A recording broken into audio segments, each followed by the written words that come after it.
नमस्कार दोस्तों, हिंदू व्रत त्योहार कथा में आप सभी का हार्दिक स्वागत है। आज हम बछबारस, जिसे गोवत्स द्वादशी भी कहते हैं, उसकी कथा का वर्णन करेंगे। भाद्रपद माह की कृष्ण पक्ष की द्वादशी को गोवत्स द्वादशी या बछबारस का व्रत किया जाता है। इस दिन गाय की व उसके बछड़े की पूजा की जाती है। भोजन में अंकुरित चने, मटर, मोठ, मूंग युक्त ही करते हैं। इस दिन गाय के दूध व उससे बनी वस्तुएं, जौ, गेहूँ आदि नहीं खाते हैं। इस दिन गाय को वस्त्र ओढ़ाना व खाने में मोठ, चने की सब्जियां, बेसन की सब्जियां जैसे कड्डी, गट्टे, मक्की, बाजरे की रोटी, चने की दाल की मिठाई आदि बनानी चाहिए और खानी चाहिए। इसकी कथा इस प्रकार है। भादवे का महीना आया, बछबारस आई। इंद्र की इंद्राणियाँ पूजा करने के लिए धरती पर आई तो उनको गाय दिखी। गाय की पूजा करने लगी। आगे से पूजा करे तो गाय सींग मारती, पीछे से करे तो लातों से मारती। इंद्राणियाँ बोली, हम तो तुम्हें पूज रहे हैं और तू हमें मारती है। गाय बोली, मुझ अकेली को क्या पूछते हो? बछड़ा व गाय दोनों की पूजा करो। इंद्र की इंद्राणियों ने दर्भ का बच्चा बनाया, गाय के पास बैठाया, अमृत के छींटे दिए। गाय के पास आते ही बछड़ा जीवित हो गया और गाय का दूध पीने लगा। इंद्राणियों ने उसकी पूजा की। फिर गाय बछड़े को लेकर घर आई। गाय के साथ बछड़ा देखकर मालकिन ने उसे घर में नहीं घुसने दिया। वो गाय को कहने लगी, मेरे तो बच्चा नहीं है, तू तेरे बच्चा लाई है। मेरे बच्चा लाएगी तो तुझे अंदर आने दूंगी। गाय बोली, अभी तो मुझे घर में ले लो, अगली बछबारस को मैं तुझे बेटा दूंगी। अगली बछबारस आई। गाय वन में गई। इंद्राणियाँ पूजा करने लगी तो गाय पूजा नहीं करने दे रही थी, मार रही थी। तो इंद्राणियाँ बोली, अब क्या चाहिए? गाय बोली, पिछले साल मेरे बच्चा दिया, अब मेरी मालकिन को भी बच्चा दो, नहीं तो वो मुझे घर में नहीं आने देगी, तभी मैं तुमको पूजा करने दूंगी। तो इंद्र की इंद्राणियों ने दर्भ का बच्चा बनाया, दर्भ का पालना बनाया, पालने को गाय के सींगों में बांधा, उसमें बच्चे को लिटाया और संजीवनी का छींटा दिया। फिर इंद्राणियों ने गाय की पूजा करी। गाय बच्चे को लेकर घर गई तो सारी औरतें कहने लगी, सेठानी, तेरे लिए तेरी गाय बच्चा लाई है। सेठानी ने गाय को गाजे बाजे से सामने लिया। गाय माता ने सेठानी को बच्चा दिया, वैसे सबको देना, भरा पूरा रखना, खोटी की करी, अधूरी की पूरी। ये कहानी आती है गाय की और बछड़े की। दूसरी कहानी, सास बहुएं थी। सासू को गाय चराने वन में जाना था तो बहू को कहा, आज बछबारस है, मैं वन में जा रही हूँ, तू गंवालिया मुंगालिया को उबाल देना। गंवालिया मुंगालिया बछड़ों का नाम था। बहू विचार में पड़ गई, पर डरती हुई उनको काट कर उबालने रख दिया। वन से सासू घर आई और बहू से बोली, बहू, बछड़ों को छोड़ो, आज बछबारस है, पहले गाय की पूजा कर लेवे। बहू डर के मारे हाथ मसलने लगी और भगवान से प्रार्थना करने लगी कि हे भगवान, मेरी लाज रखना।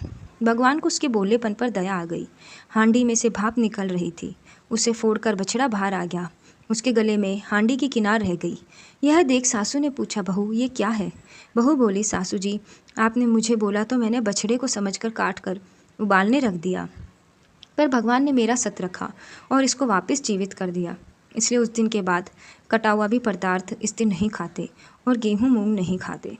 गाय बछड़े की पूजा करते हैं।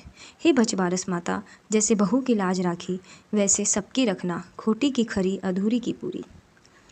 तीसरी कहानी, एक गांव में अकाल पड़ा तो गांव के साहूकार ने तालाब बनाया, पर उसमें पानी नहीं आया। साहूकार ने पंडितों से पूछा, तालाब में पानी क्यों नहीं आ रहा?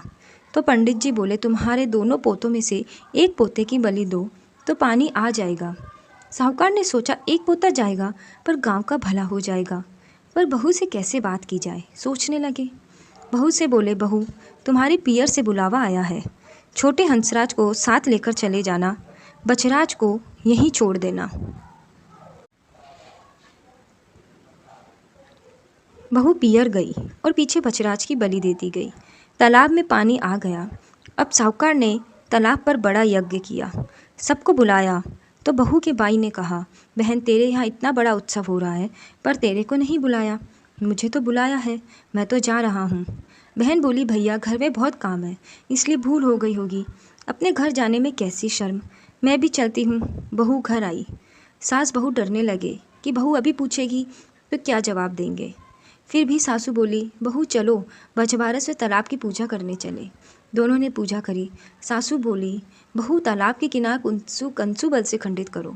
बहू बोली, मेरे तो हंसराज बच्छराज है, मैं खंडित क्यों करूँ। सासू बोली, जैसा मैं कहती हूँ वैसा करो। तो बहू ने बात मानते हुए किनार खंडित की और कहा, आवो मेरे हंसराज बच्छराज लड्डू उठाओ। सासू मन ही मन भगवान से प्रार्थना करने लगी, बछबारस माता मेरी लाज रखना। भगवान की कृपा हुई और तालाब की मिट्टी में लिपटा बच्छराज व हंसराज दोनों दौड़े आए। बहू पूछने लगी, सासू जी ये सब क्या है। तो सासू जी ने सब सच सच बता दिया और कहा, भगवान ने मेरा सत रखा है, इसलिए माताएं भी ओघड़े यानी गोबर की पाल का तालाब की पूजा करके किनार खंडित करके उस पर लड्डू रखे व अपने बेटे से उठवाए। खोटी की खरी अधूरी की पूरी। चौथी कहानी। एक गाय चरती चरती वन में दूर चली गई। उसे एक शेर मिला। वो गाय को खाने लगा तो गाय बोली, तू आज मुझे मत खा, मैं मेरे बछड़े से मिल आऊं फिर खा लेना। शेर ने गाय से वचन ले लिया। घर पहुंचकर गाय बच्चे को दूध पिलाते समय रोने लगी। आंसू बछड़े की पीठ पर गिरे। बछड़े ने पूछा, माँ तू आज क्यों रो रही है। तो गाय बोली, मुझे तो सुबह मरना है, और सारी बात बताई।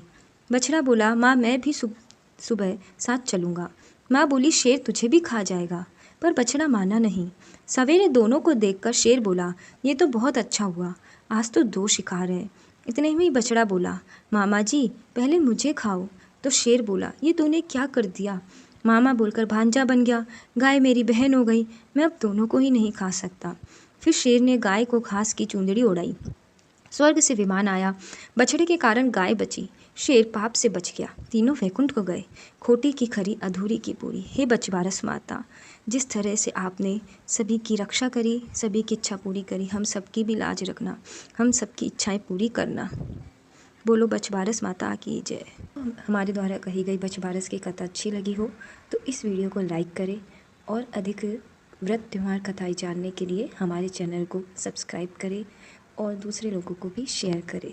जय माता दी, जय श्री कृष्णा।